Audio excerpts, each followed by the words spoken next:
Hello and welcome to the English Martial Arts YouTube channel. In this episode, we're going to look at sword and buckler. English sword and buckler combat, with reference to George Silver.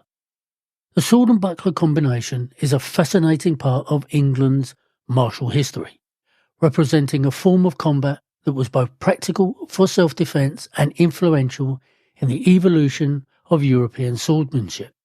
The buckler, a small round shield paired with a sword, often an arming sword, offered a balance between offence and defence. Among the voices shaping English martial tradition, George Silver stands out as a critical figure who provided rich commentary on the sword and buckler. His works offer valuable insights into the practice of swordsmanship during the late 16th and early 17th centuries. The nature of sword and buckler combat. The sword and buckler style was widely popular during the Middle Ages and Renaissance in Europe. In England, the combination was favoured for its versatility and ease of use.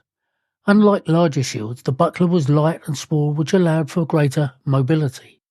The buckler's primary purpose was not to absorb heavy blows but to deflect strikes, control the opponent's weapon, and open up offensive opportunities for the swordsman.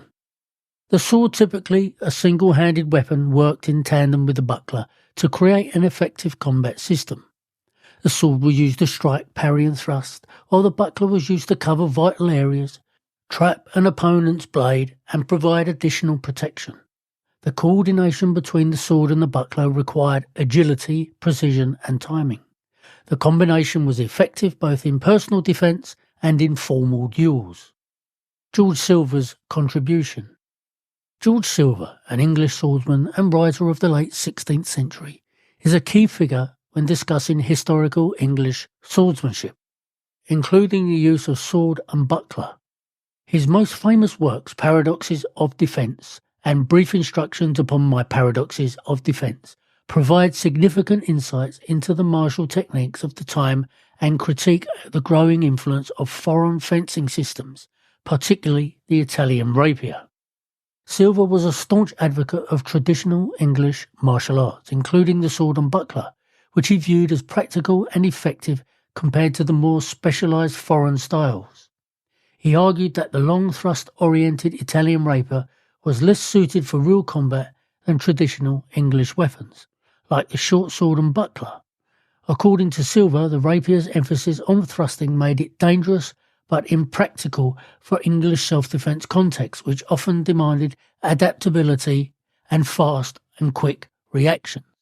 Silver's views on the sword and buckler are grounded in his broader philosophy of combat, which emphasised versatility, timing, distance and judgment, elements he believed were essential to any effective martial system.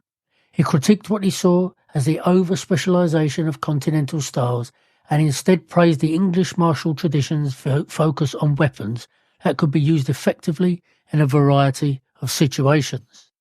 Techniques and strategy in Silver's view. Silver's advocacy for the sword and buckler came with a tactical understanding of how these tools should be used in combat. He emphasised key principles like true time and false time, concepts central to his understanding of effective combat. According to Silver, true time involves striking when the opponent was in a vulnerable position, often by using techniques that kept the swordsman protected while delivering an effective blow. This principle underlines the balanced offensive and defensive nature of sword and buckler fighting. In combat with the sword and buckler, Silver suggested that proper distance or measure was crucial. A fighter should keep themselves at a range where they could launch an attack safely, but not so close that they could not react to the opponent's moves. The buckler's mobility was instrumental in maintaining these principles, as it could be used to disrupt the opponent's line of attack, simultaneously creating openings for the sword to strike. Silver's texts also discuss the importance of quick, decisive strikes using the sword and buckler to control an opponent's weapon and create openings for counters. This reflects the practical nature of English combat styles, which were often geared towards fast, brutal engagements rather than the more formalised duelling practices seen in other European traditions. The decline of the sword and buckler. By the late 16th and early 17th centuries, the sword and buckler style began to decline, in part due to the rise of the rapier as a fashionable duelling weapon across Europe. The rapier, with its longer reach and emphasis on thrusting techniques, became increasingly popular, particularly among the upper classes. However, George Silver's writings resisted this trend, championing the sword and buckler as more practical for real-world encounters, where cutting and slashing were often more effective than thrusting.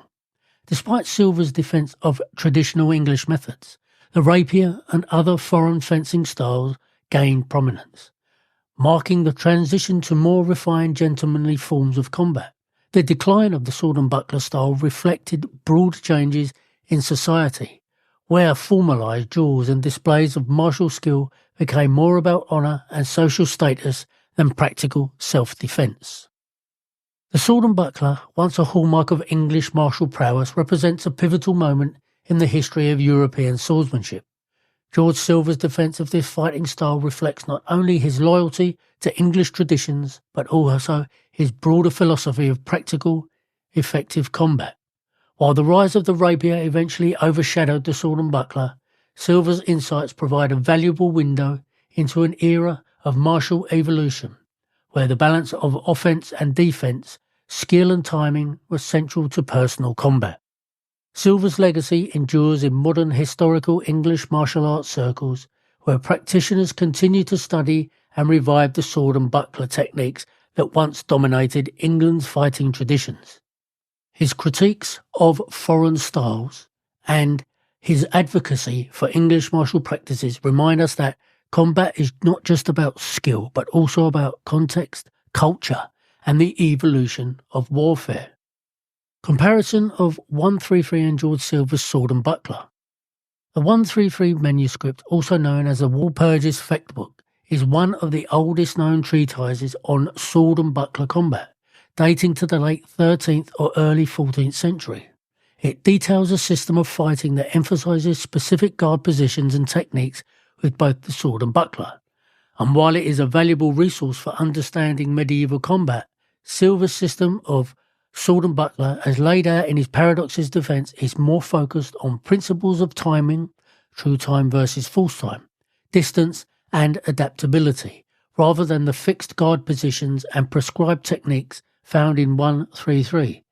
In 133, the emphasis is placed on specific guards such as underarm and priest's special guard, and predetermined actions which may have been effective in controlled settings, but less so in unpredictable, fast-paced encounters. Silver viewed this rigidity as a weakness. In contrast, Silver's method prioritised fluid motion, natural positioning, and quick adaptation to an opponent's moves. Where 133 focused on technical precision, Silver emphasised the importance of judgment, timing, and versatility, ensuring that a swordsman could handle a wider range of situations, making his approach arguably more effective in a real-world fight. I hope you enjoyed this episode. If so, please tune in next time. Thank you.